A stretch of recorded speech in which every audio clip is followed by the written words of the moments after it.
Bonjour à tous, bienvenue sur Voyage en expertise RH. Je vous propose d'aborder 4 épisodes sur la thématique de la posture managériale. Aujourd'hui, nous allons aborder l'épisode 1. Existe-t-il une bonne posture managériale? Comment peut-on apporter un regard objectif sans juger ou se juger? C'est intéressant car cela reste une question intemporelle, que l'on soit manager ayant réalisé un parcours de formation en management ou que l'on ait évolué dans cette fonction sans avoir été formé pour. Le diplôme ou non conditionne-t-il le fait d'avoir une bonne ou mauvaise posture managériale?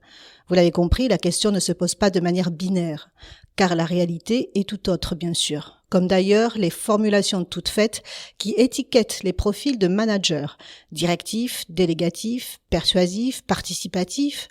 Quel programme, car on devrait être tout à la fois en fonction des situations, des objectifs et des personnes.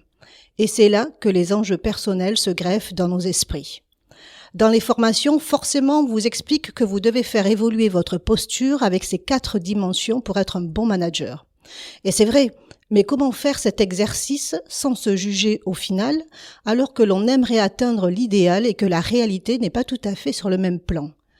Avant même de parler d'être bienveillant avec les autres, la première chose en tant que manager, c'est d'apprendre à être bienveillant avec soi-même, sur le fait qu'on n'aura pas toujours la posture adaptée, juste et efficace au bon moment. Mais alors, comment faire évoluer cette posture?